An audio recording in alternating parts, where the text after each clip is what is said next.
What's going on, y'all? Man, it's King Clev holding it down for the cool table, man. I'm right back at you. Breaking news within the past few hours. Don Lemon, ex-CNN reporter and host, very famous individual, very liberal individual, arrested for running inside of a church during a anti-ICE protest, and the feds came for him. Check it out. Ex-CNN anchor Don Lemon was arrested early Friday over the anti-ICE protests that stormed a Minneapolis church during Sunday service, according to his attorney and Attorney General Pamela Bondi. Don Lemon was taken into custody by federal agents in Los Angeles, where he was covering the Grammy Awards. Lemon's attorney, Abby Lowell, said in a statement shared with multiple reporters.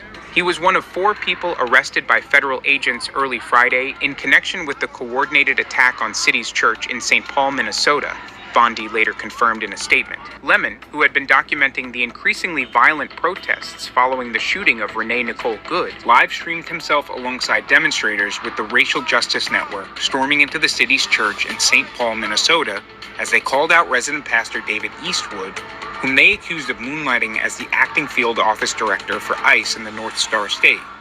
Some service disruptors chanted slogans heard at the dozens of other protests that have wreaked havoc around Minneapolis, while others specifically slandered Eastwood for supposedly misrepresenting the ideals of his faith through his support for ICE. Lemon spoke with the congregation's lead pastor, Jonathan Parnell, who said the bombardment was shameful. I mean, this is unacceptable. It's shameful. It's shameful to interrupt a public gathering of Christians in worship. The Department of Justice announced a probe into the demonstration at the church for potential violations of civil rights laws, specifically for interfering with Christian worshipers, according to a post on X. Harmeet Dillon, the Justice Department's Assistant Attorney General for Civil Rights, chided Lemon on social media. A house of worship is not a public forum for your protests. It is a space protected from exactly such acts by federal, criminal, and civil laws. Nor does the First Amendment protect your pseudo-journalism of disrupting a prayer service. You are on notice, she wrote. In a follow-up post, she noted that the FBI had been activated and accused the protesters of desecrating a house of worship. Lemon had dismissed calls for him to be prosecuted for joining in with the group and defended his actions as protected under the First Amendment. The MAGA administration and the fake news MAGAs are losing their mind over something that's not even true, Lemon said, claiming he had no affiliations with the organization, defending his actions as, quote, an act of journalism. So the unfortunate part is that he may have a point about the freedom of speech thing, but I don't think that really covers exactly the actions that was taken. I even think it's possible that it could be breaching into a hate crime in a sense, right?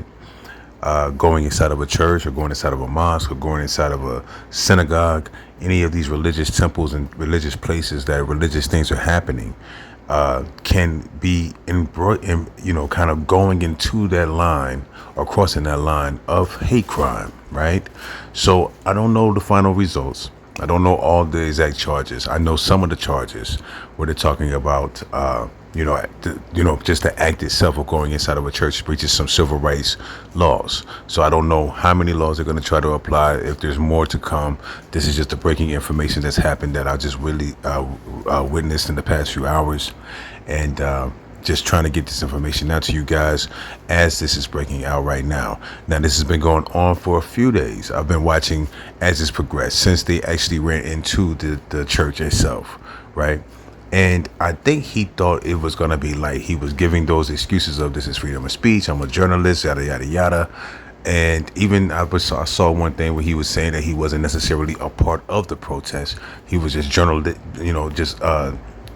a journalist about the protest. Well, it seems that didn't fly. And just because you're arrested doesn't necessarily mean you're guilty. It's just the beginning of the process. Even when you get indicted for trial, it doesn't necessarily mean you're guilty, right? And I know how the court of public opinion jumps on things, but these are just the facts. And as more facts come out and more details come out, I'll gladly bring it back to the cool table for all the cool kids and we can discuss it more. Until next time, I'm going to catch all y'all cool kids at the cool table. Deuces.